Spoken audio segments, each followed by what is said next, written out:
Saliva வந்து வருது அவருக்கு. அதை ஜானகி அம்மா கர்ச்சிப்பால் துடைக்கிறாங்க. என்னால் தாங்கவே முடியலை. ஐயோ, நான் விருப்பப்பட்டவர் இப்படி கஷ்டப்படுறாரு. அவர் வந்து ரொம்ப கண்ணீர் விட்டு நான் அழுறேங்க. வாய் இந்த மாதிரி இப்படி இருக்கும். சிஆருக்கு மட்டும் க்ளவுஸ் இல்லாமல் அவருக்கு கை வாஷ் பண்ணிவிட்டு வாய்க்குள்ளே கையை போட்டு பேசவே முடியாமல் இருந்தவர் பேசுகிறார். அவருக்கு கைக்கு காலுக்கு இந்த ஸ்ட்ரெச்சஸ் இதெல்லாம் கொடுத்து மிராக்கிளாக நடக்க வச்சு 100% நம்ம க்யூர் பண்ணோம். அது எவ்வளோ நாளில் நடந்தது? லைஃப்பில் உண்மையிலே சொல்கிறேன், மறக்கவே முடியாது. என்னுடைய வாழ்நாளையில் அவருக்கு ட்ரீட்மெண்ட் கொடுத்தது, பாரத ரத்னா எம்ஜிஆருக்கு ட்ரீட்மெண்ட் கொடுத்த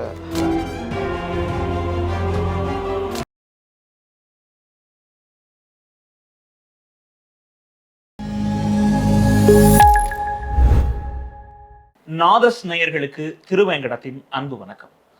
இன்று நான் உங்களுக்கு அறிமுகப்படுத்தவிருப்பது தமிழக அரசால் அங்கீகரிக்கப்பட்ட முதல் அரசு வர்ம சிகிச்சை நிபுணர் திரு ராஜாமணி அவர்கள். இவரின் முக்கியமான விஷயம் என்னவென்றால், முன்னாள் முதலமைச்சரும் தமிழ் சினிமாவின் உச்ச நட்சத்திரமாக இருந்த எம்ஜிஆருக்கு சிகிச்சை அளித்த மருத்துவராக இவர் இருந்திருக்கிறார். மேலும் அவருக்கு பேச்சு பயிற்சி கொடுத்து 1984 நவம்பர் 4 புரூக்லின் மருத்துவமனையில் எம்ஜிஆர் சிகிச்சைக்காக அனுமதிக்கப்பட்டது நாம் அனைவருக்கும் தெரியும். அதற்கு பிறகு ஆண்டிப்பட்டி தொகுதியில் படுத்த படுக்கையே முதலமைச்சராக அந்த தொகுதியில் ஜெயிச்சு முதலமைச்சராக ஜெயித்து அமோக சாதனை படைத்தார் என்பதும் வரலாறு. அதற்கு பிறகு அவருடைய உடல் நலம் பற்றி பல வதந்திகள் எழுந்த நிலையில் அவருக்கு மருத்துவம் அளித்த சிகிச்சை அளித்த மருத்துவரே நம்முடன் இருக்கிறார். அவரிடம் பேசுவதற்கும் கேட்பதற்கும் நிறைய இருக்கின்றன. வணக்கம் Rajamani sir. Very good morning. Thank you. I am special thanks to Nathar voice of people and YouTube channel. Thank you so much. ரொம்ப சந்தோஷம் உங்களை பார்த்தது. I am extremely happy. உங்களை பற்றிய அறிமுகம் எனக்கு தெரிஞ்சதை நான் கொடுத்துறேன். ஆனால் நீங்கள் எம்ஜிஆர் சார் தவிர இன்னும் பல பல விஐபிகளுக்கும் சிகிச்சை அளித்தவர். அவங்களுடைய பெயர்கள்லாம் நீங்கள் சொல்லணும்னு நான் கேட்டுக்கிறேன். ஓகே. நான் ஃபஸ்ட்டு வந்து ஆஃப்டர் சிஎம் டெத்துக்கு பிறகு நான் வந்து என்னை ஸ்பெஷலாக இன்வைட் பண்ணாங்க டெல்லியில். Narasimha Rao former prime minister of India, அவருக்கு வந்து டிஸ்க் ப்ரொலாப்ஸ் இருந்தது. இப்போ ஒன்ஸ் அவர் ஓப்பனாக சர்ஜரி பண்ணியிருந்தாங்க. ஒன்ஸ் ஓப்பனாக சர்ஜரி பண்ணால் டிஸ்க் ஆப்ரேட் பண்ணக்கூடாது. வித்தவுட் சர்ஜரி அவரை வந்து ஒரு டாக்டர் நரேஷ் ராகன் Escorts hospital chairman, he was severe backache. அவர் தான் பிரைம் மினிஸ்டருக்கு டிஸ்க்கு ஆப்ரேட் அந்த ஓப்பனாக சர்ஜரி பண்ணது. அப்போ அவர் one doctor he was treated MGR, I have the backache, அதையும் அவர் சரி பண்ணிட்டார். இஸ் அ கரெக்ட் பர்சன், உங்களை வந்து சர்ஜரி இல்லாமல் அவரால் க்யூர் பண்ண முடியும் அப்படின்னு சொல்லி அவர் ரெக்கமெண்ட் பண்ணி பிரைம் மினிஸ்டர் அக்செப்ட் பண்ணாங்க. அப்புறம் வந்து என்னை ரெகுலராக அந்த பிரைம் மினிஸ்டர் வீட்டில் ஒரு 21 days அங்கேயே இருந்து 90 இருந்து அவருக்கு வந்து ட்ரீட்மெண்ட் கொடுத்து அந்த டிஸ்க் ஆப்ரேஷன் இல்லாமல் சரி பண்ணேன். அப்புறம் பீரியாடிக்கலாக அவருக்கு வந்து ஒரு 5 years ரெகுலராக ஒரு கண்டினியூஸ் ட்ரீட்மெண்ட் கொடுத்தேன் அங்கேயே இருந்து. அப்புறம் தட் டைம் அப்போது இவர் நம்ம சங்கத்தயார் சர்மா, விமலா சர்மா இவங்களுக்கெல்லாம் சம் ப்ராப்ளம், மூட்டு வலி இருந்தது. அதையெல்லாம் நான் ரெகுலராக ட்ரீட்மெண்ட் கொடுக்க போய் அதையும் சரி பண்ணேன். அப்புறம் வந்து அவங்க இது external affairs minister Dinesh Singh was இப்போ எக்ஸ்டர்னல் அஃபேர்ஸ் மினிஸ்டராக இருந்தார். அவருக்கு வந்து ஸ்ட்ரோக் இருந்தது, speech complete loss of speech. அதை வந்து 100% 1 weekலேயே அவரை ஸ்பீச்சை கொண்டு வந்துட்டேன். ஸோ அதனால் மிராக்கிள் க்யூர். அப்புறம் அப்போ பிரைம் மினிஸ்டரே அதை ரெக்கமெண்ட் பண்ணி தான் அவருக்கு ஒரு சான்ஸ் கிடச்சிது. அந்த மாதிரி வெவ்வேறு விதமான அங்கே உள்ள விஐபிஸ்க்கெல்லாம் கொஞ்சம் ட்ரீட்மெண்ட் ரொம்ப நாள் கொடுத்தேன். ஒரு 5 years அங்கே கொடுத்துட்ருந்தேன். அப்புறம் வந்து பிரசிடெண்ட் ஆஃப் இந்தியா நம்ம கேஆர் நாராயணன் அவரே இங்கே வந்து ஒரு 1.5 months இங்கேயே ராஜ்பவனில் இருந்துட்டு எங்கள்கிட்ட ரெகுலர் ட்ரீட்மெண்ட் எடுத்து அவருக்கு நடக்க முடியாமல் இருந்தால் டிஸ்க் ப்ரொலாப்ஸ் வந்து he can't able to stand and walk. எங்கள்கிட்ட வந்து கம்ப்ளீட்டாக நிற்க வச்சு நடக்க வச்சு. உஷா நாராயணன் ஆல்சோ அவங்களுக்கு ஒரு ஆங்கிள் பெயின் இருந்தது, அதையும் கம்ப்ளீட்டாக நான் க்யூர் பண்ணேன் வித்தவுட் சர்ஜரி. இந்த மாதிரி ஒரு R V Venkataraman was president of India, அவருக்கு வந்து செர்விக்கல் கம்ப்ரெஷன் இருந்தது. அப்புறம் C3, 4 and 5 and 6ல் phone compression தான் இருக்கும். அதுக்கு வந்து ஒரு ரேடியேட்டிங் பெயின் எல்லாம் வரும். அவருக்கு ரெகுலர் ட்ரீட்மெண்ட் கொடுத்து அதையும் நம்ம கரெக்ட் பண்ணோம். அந்த மாதிரி நிறைய லாட் ஆஃப் ரிசர்ச் த்ரூ விஐபிஸ்கெல்லாம் நிறைய ட்ரீட்மெண்ட் கொடுத்து அவங்களுக்கெல்லாம் நல்லா கரெக்ட் பண்ணியிருக்கேன். கரண்ட்ல உள்ளவங்கலாம் சார், இப்போது இருக்கிற அரசியல் ஆளுமைகள்லாம் இப்போது முக்கியமானவங்களுக்கு அது சில இது கான்ஃபிடென்ஸு. ஆனால் ஒரு கொடுத்துருக்கேன். அவர் இப்போ டிஃபென்ஸ் மினிஸ்டராக இருக்கார். அவருக்கு கூட நான் ட்ரீட்மெண்ட் கொடுத்துருக்கேன். ஜெய்சங்கர் அவர் ஆமாம் அவர் அந்த மாதிரி லாட் ஆஃப் பேஷன்ஸ் அங்கே கொடுத்துருக்கேன். ஆமாம் சார், நீங்க சொல்ற நிறைய மெடிக்கல் டேர்ம்ஸ் எங்களுக்கு தெரியலனாலும் ஆமாம் இவ்வளவு பேர் உங்களுக்காக பெரிய பெரிய ஆட்கள் உங்களை நம்பி வந்திருக்காங்க அப்படின்றது, தமிழ்நாட்டுல நீங்க இருக்கீங்கன்றது எங்களுக்கு கூடுதல் பெருமை. எம்ஜிஆர் அப்படின்னு பார்க்கும்போது 1984 நவம்பர் 4 புரூக்ளின் மருத்துவமனையில் அனுமதிக்கப்படுகிறார்.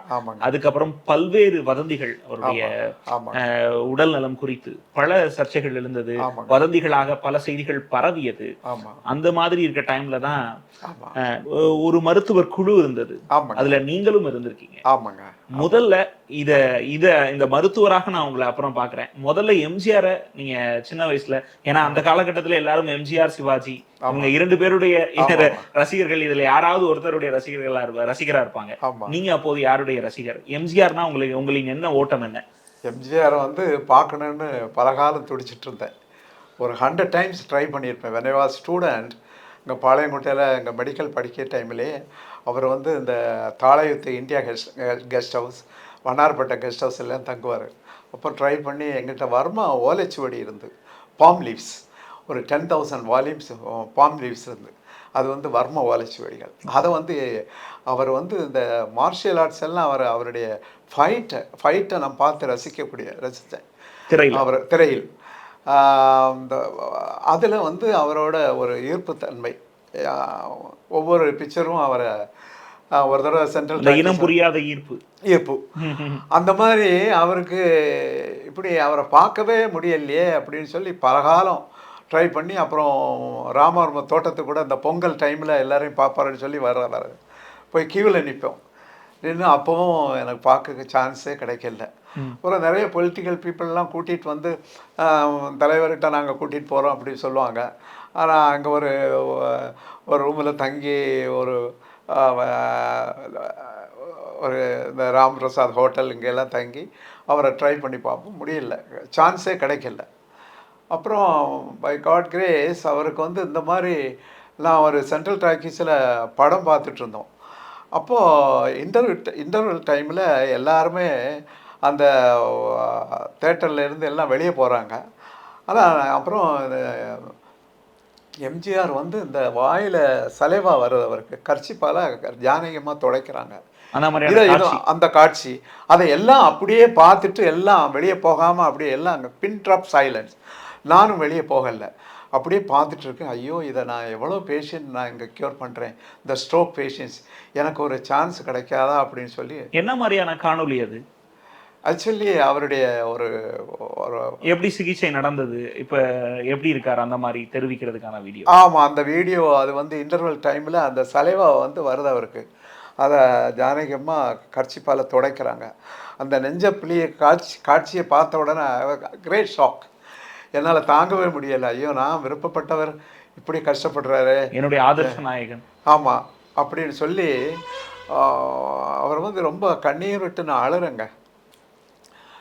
தெய்வமே இவரை பார்க்கறதுக்கு ஒரு சான்ஸ் எனக்கு இந்த ட்ரீட்மெண்ட் கொடுத்து இவரை கரெக்ட் பண்ணணுமே அப்படின்னு நினைக்கிறேன். அப்போ உங்களுக்கு என்ன வயசு சார், என்னவா இருக்கீங்க? அப்போ நான் அங்கே வந்து காலேஜில் வந்து இது ஃபைனல் இயர். ஆமாம். என்ன படிச்சுட்டு இருக்கீங்க? அப்போ BA bachelor of Indian systems of medicine, 5.5 years course.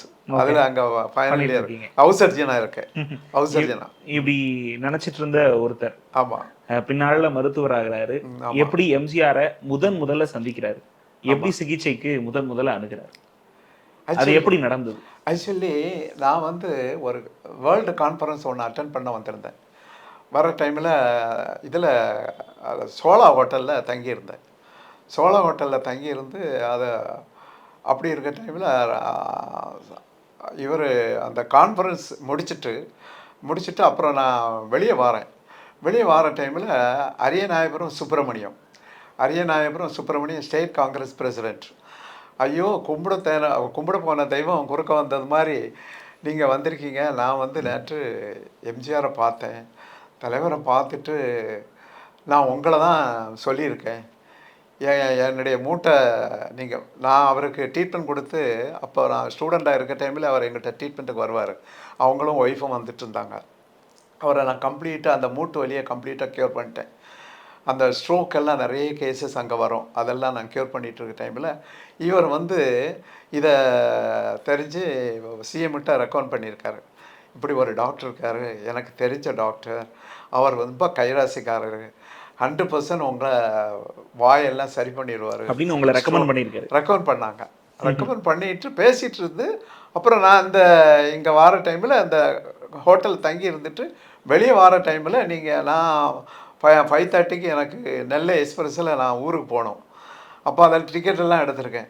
அவர் என்ன சொல்லிட்டாரு, இல்லை இல்லை இல்லை, நீங்கள் கேன்சல் பண்ணுங்கள், தயவு செய்து கேன்சல் பண்ணணும், சிஎம்மை நம்ம பார்க்குறோம், நாளைக்கு நம்ம பார்க்குறோம். இல்லை, ஐம் வெரி சாரி, எனக்கு அங்கே ஃபேமிலியில் முக்கியமான ஒர்க்கெல்லாம் இருக்குன்னு சொல்லிட்டு அதை இல்லை இல்லை இல்லை கேன்சல் பண்ண வச்சுட்டு நீங்கள் நாளைக்கு எம்ஜிஆரை பார்க்குறீங்க அப்படின்னு சொல்லிட்டாரு. சிஎம் பார்க்குறேன்னு சொல்லிட்டாரு. அப்போ நான் என்ன பண்ணிட்டேன், ஓகே சரி பரவாயில்ல, சிஎம் நீங்கள் சுப்பிரமணியம் சார் சொன்னால் ஓகே அப்படின்னு சொல்லி next day doctor PR Subramaniam, அவர் வந்து இந்த ஆழ்வார்பேட்டை இருக்கு இல்லையா, ஆழ்வார்பேட்டையில் அவருக்கு வந்து அவர் தான் 35 இயர்ஸ் சிஎம்முடைய ஃபேமிலி டாக்டர். அப்போ டாக்டர் பிஆர் சுப்பிரமணியம் அவர் காலையில் அவங்க ஒரு 8:30க்கு எல்லாருமே போவாங்க, எல்லா டாக்டர்ஸும் ஒரு team doctors. Doctor Narendran, doctor Jeganathan neuro physician, doctor Narendran neuro surgeon and doctor PR Subramaniam, அப்புறம் டாக்டர் நம்ம nephrologist doctor Chandramohan, doctor Muthusamy, எங்கள் எல்லா டாக்டர்ஸும் அவங்க வந்து டெய்லி விசிட். ஆமாம், விசிட்டு அப்படியே போய் சிஎம் பார்க்க போவாங்க. ஓகே. அப்போ நானும் வந்து அப்போ எங்களுக்கு நீங்கள் என்ன டைப் ஆஃப் ட்ரீட்மெண்ட் கொடுக்குறீங்க அப்படின்னு இவங்க கேட்குறாரு. யார், டாக்டர் பிஆர் சுப்பிரமணியம் உங்களை டெஸ்ட் பண்ணுறாங்க. ஆமாம், டெஸ்ட் பண்ணுறாங்க. அப்போ நான் பல்ஸ் வச்சு எல்லாம் பார்க்கும், என்னால் நான் பல்ஸ் ஆஃப்டர் சி இந்த pulse only I can do the treatment அப்படின்னு சொல்லி அவருக்கு, அப்போ என் பல்ஸை பாருங்கள் அப்படின்னு கேட்குறாரு.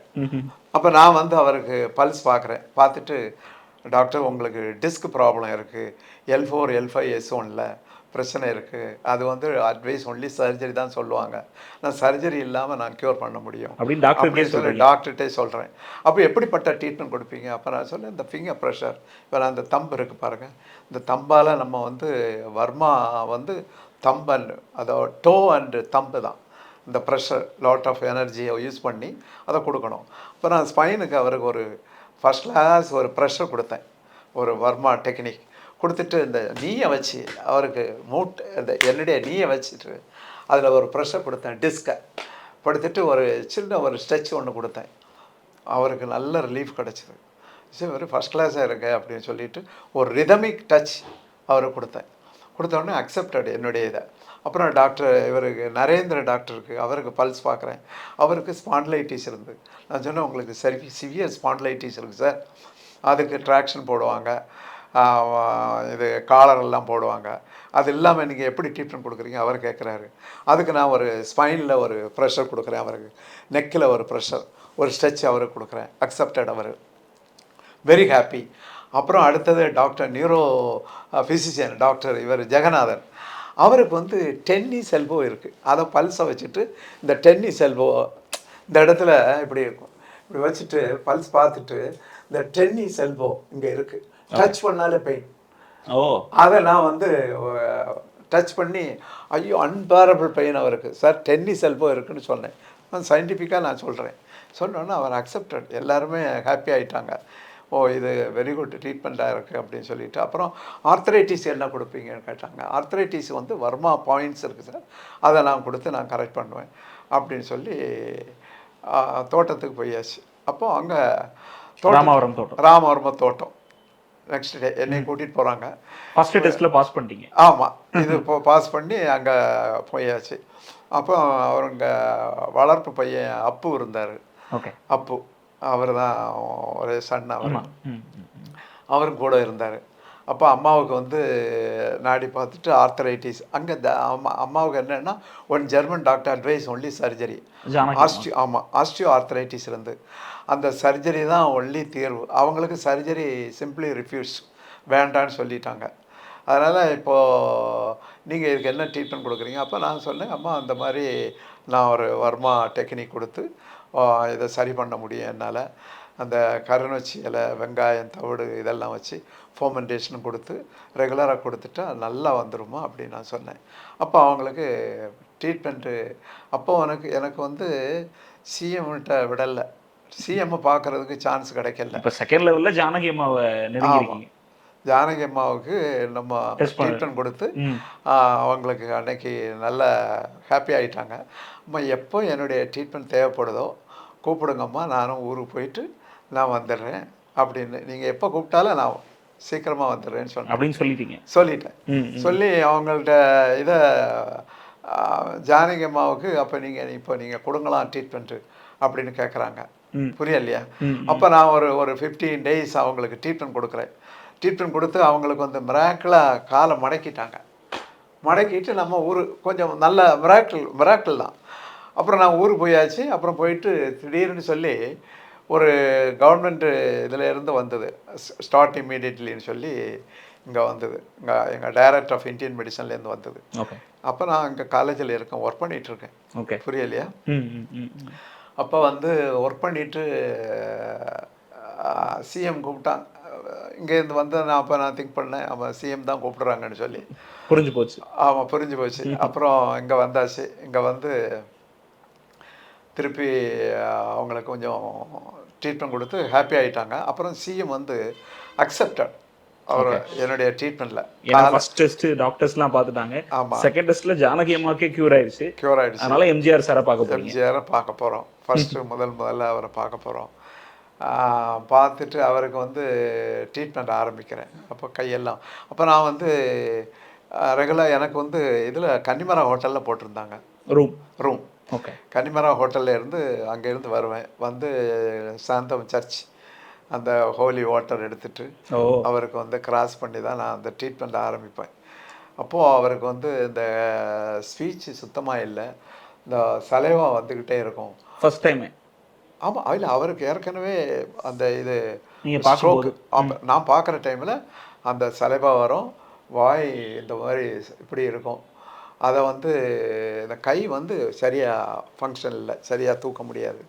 அதை நான் என்ன பண்ணேன், இந்த எங்கள் இதில் இந்த அண்ட தைலம்னு ஒரு தைலம் இருக்குது. எக்கு மஞ்சள் கருவிலேருந்து ஒரு எக்குலேருந்து நம்ம எடுக்கிறது. அதை வந்து எம்ஜிஆருக்கு மட்டும் க்ளவுஸ் இல்லாமல் அவருக்கு கை வாஷ் பண்ணிவிட்டு வாய்க்குள்ளே கையை போட்டு அந்த மாதிரி அந்த ஸ்பீச்சையும் கொண்டு வந்து அந்த டீவியேஷன் இருந்தது, அதையும் கம்ப்ளீட்டாக 100% அவருக்கு ஒரு 7 daysலே 1 வீக்கில் அவருக்கு ஸ்பீச் இம்ப்ரூவ் ஆகிடுச்சு. வந்து எனக்கு டெல்லி கூட்டிகிட்டு போனாங்க. டெல்லியில் பப்ளிக் மீட்டிங்கில் இந்திரா நினைவு நாளில் சிஎம் 1/2 hour பேசுகிறாரு. பேசவே முடியாமல் இருந்தவர் பேசுகிறார். அப்புறம் அதுக்கு வந்து எனக்கு ஒரு கார் ப்ரெசென்ட் பண்ணாங்க பேசுனதற்காக. ஆமாம், எம்ஜிஆர் வந்து இங்கே சென்னைக்கு வந்து கொடுத்துட்டு அப்புறம் அந்த கைக்கு ரெகுலர் ட்ரீட்மெண்ட், அவருக்கு கைக்கு காலுக்கு இந்த ஸ்ட்ரெச்சஸ் இதெல்லாம் கொடுத்து மிராக்கிளாக நடக்க வச்சு 100% நம்ம க்யூர் பண்ணோம். அது எவ்வளோ நாளில் நடந்தது சார்? அது வந்து ஒரு 3.5 years. 3.5 years தொடர்ந்து அவருக்கு ட்ரீட்மெண்ட். மார்னிங் 5:30 to நைட் 11:30 வரை அங்கே தான் இருப்பார் ராமவர்மத்தோட. எந்த வருஷம் சார்? 84 நவம்பரில். ஆமாம், 87 ஆமாம் எம்ஜிஆர் சார் இறப்பு. அது வரைக்கும் நீங்கள் இருக்கீங்க? ஆமாம், இருக்கேன். அப்புறம் அமெரிக்கா யூஎஸ் கூட்டிகிட்டு போனாங்க. அங்கே வந்து Brooklyn director was my patient. அவருக்கு எம்ஜிஆருக்கு ட்ரீட்மெண்ட் கொடுத்த அந்த ஃபிசியோதெரப்பி டைரக்டர் டாக்டர் பென்சியூர் Simon, he was severe osteoarthritis. There doctor wise only surgery இல்லாமல் அவரை மூட்டை மடக்க வச்சுட்டேன் 1 monthல சிஎம்முடைய பெர்மிஷன்லே. ஆமாம், அப்போ தான் ஜானகி அம்மாவுக்கு ஓப்பனாக சர்ஜரி பண்ணாங்க. இப்போ நாங்கள் ஒரு 1 month டாக்டர் முசாமி அவங்க எல்லாம் நைட் டியூட்டி எல்லாம் போட்டாங்க. அப்புறம் சிஎம் வந்து ரொம்ப கன்வின்ஸ் ஆகி எல்லா நிறைய இடங்களுக்கெல்லாம் போகிறதுக்கு ஒரு சான்ஸ் கிடைச்சு எனக்கு. ஓகே. கலிஃபோர்னியா தொடர்ந்து பயணிக்கிறது. ஆமாம், பயணிக்கிறதுக்கு நல்ல வெரி குட் அப்ரிசியேஷன் எனக்கு அங்கே. ஆமாம், அந்த மாதிரி பெரிய சான்ஸ் எனக்கு அங்கே கிடைச்சது. ஆமாம், உண்மையிலேயே பெரிய சிஎம்மோட இருந்தது லைஃப்பில் உண்மையிலே சொல்கிறேன், மறக்கவே முடியாது. என்னுடைய வாழ்நாளையில் அவருக்கு ட்ரீட்மெண்ட் கொடுத்தது, பாரத ரத்னா எம்ஜிஆருக்கு ட்ரீட்மெண்ட் கொடுத்த அந்த சந்தோஷம் 10 நோபல் பிரைஸ் கிடைச்சது மாதிரி. அப்புறம் எனக்கு ஒரு ப்ரமோஷன் வர வேண்டி இருந்து, அதில் ரீடர் போஸ்ட்டு, அந்த ரீடர் போஸ்ட்டு வர விடாமல் ஒரு 2 வருஷமாக தடுத்துட்டாங்க. அதையும் சிஎம் வந்த உடனே என்னுடைய 1 வீக்லேயே அவருக்கு ட்ரீட்மெண்ட், இந்த ஸ்பீச் எல்லாம் வந்து எல்லாருடைய கஷ்டங்களையும் எப்படி அவர் கண்டுபிடிச்சிடறாரு படம். ஆமாம், கொடுத்து எனக்கு அந்த ப்ரொமோஷனும் கொடுத்து போய் நீங்கள் ஜாயின் பண்ணிவிட்டு உடனே வந்துடுங்க. இந்த விஷயத்தை எப்படி கண்டுபிடிச்சார் உங்களுடைய ப்ரொமோஷன்? என்னுடைய அந்த ப்ரொமோஷன் ஒரு நாள் ஜானகி அம்மாவிட்ட நான் சொன்னேன், அம்மா எனக்கு 2.5 வருஷமாக எனக்கு அந்த என்னுடைய ப்ரொமோஷன் வராமல் இருக்குதம்மா, ஏதாவது சான்ஸ் கிடைச்சா சொல்லுங்கம்மா ஐயாவிட்ட அப்படின்னு நான் ட்ரீட்மெண்ட் கொடுக்குற சமயத்தில் அது சொன்னேன். சொன்ன உடனே அவங்க நைட்டில் சொல்லியிருக்காங்க, சிஎம் காலையில் அதை டாக்டர் ராஜாமணி ஃபைல் எங்கிட்ட வரணும்னு சொல்லி பெல் அடிக்கிறார், பட்டன் மாடியிலேருந்து. பிஏட்ட அவர் பிச்சாண்டி ஐஏஎஸ் இருந்தார், டிப்டி செக்ரட்டரி. அவர் உடனே அதை கரெக்டாக இது பண்ணி Madurai Kamaraj university concurrence, Delhi concurrence எல்லாம் வாங்கி காலையில் 8:30க்கு சிஎம் சொல்கிறாரு, 2 o'clock எனக்கு ஆர்டர் கையில் கிடைக்குதுங்க. இவ்வளவு நாள் கிடப்பில் கிடந்தது. ஆமாம், கொடுத்து நான் பட்ட அதை சந்தோஷத்துக்கு அளவே இல்லை. ஏதோ பெரிய நோபல் பிரைஸ் கிடைச்சது மாதிரி அவ்வளோ சந்தோஷப்பட்டேன். அவரோட இருந்த நாட்களுங்க அப்படி ஒரு அதிசயமான தருணம். ஆமாம், அற்புதமான ஆச்சரியமான சந்தர்ப்பங்கள் எனக்கு கிடைச்சிது, மறக்கவே முடியாதுங்க. இன்னும் சொல்லிகிட்டே போகலாம். எங்களுக்கு அப்போ ஒரு நாள் அவருடைய பிக்சர், அவருடைய படம், அதை காலையில் ட்ரீட்மெண்ட் கொடுக்குற டைமில், இன்றைக்கி என்னுடைய படம் இருக்குது, அதை நீங்கள் பார்க்கணும், உங்கள்கிட்ட என்ன, நான் அங்கே அப்போ ஃபோர்ஸூர் எஸ்டேட்டுக்கு வந்துட்டோம். அப்போ ஃபேமிலியோட வந்துட்டோம். அப்போ உங்கள் வீட்டில் என்ன டிவி இருக்குன்னு கேட்குறாங்க எம்ஜிஆர் சார். கேட்டு எங்கிட்ட சாலிடாருன்னு சொன்னேன். கலரா பிளாக் அண்ட் ஒயிட்டானு கேட்டார். பிளாக் அண்ட் ஒயிட் அப்படின்னு சொல்லி திருப்பி பட்டனை இது பண்ணி, அப்போது அவர் டிப்டி செக்ரட்டரி எடுத்து, டாக்டர் ராஜாமணி வீட்டுக்கு இருக்கிறதுலே காஸ்ட்லி டிவி என்னன்னு கேட்டார். அப்போ ஓனிடா, அது 12,500 ரூபா அந்த டிவி. டாக்டர் ராஜாமணி வீட்டில் அந்த டிவி இருக்கணும் அப்படின்னு சொல்லி ஆர்டர் போடுறாங்க. ஒரு 2 நான் அங்கே மத்தியானம் வரேன், எனக்கு அங்கே டிவி இருக்குது. அப்போ அந்த டிவியில் தான் நான் படம் பார்த்தேன். அந்த மாதிரி மிகப்பெரிய அற்புதமான ஆச்சரியமான இதெல்லாம் செய்வார். இப்போ சாப்பிட்டாங்கன்னா, சிக்கன் சாப்பிட்டாங்கன்னா ஒரு பாதி சிக்கன் எனக்கு வச்சுருவாங்க, சாப்பிடுங்க சொல்லி எனக்கு கொடுப்பாங்க. அவ்வளோ ஒரு அஃபெக்ஷன், அன்பு. ஆமாங்க, அப்படி கட்டி பிடிச்சி அப்படி அழுதார். ஆமாம், அழுதுட்டார் அப்படியே, அவ்வளோ ஒரு அன்பில். அந்த மாதிரி. நீங்கள் என்ன சொன்னீங்க? ஐம் எக்ஸ்ட்ரீம்லி சாரி ஐயா, மன்னிச்சுக்கிடுங்க ஐயா, நான் தப்பு பண்ணிட்டேன்.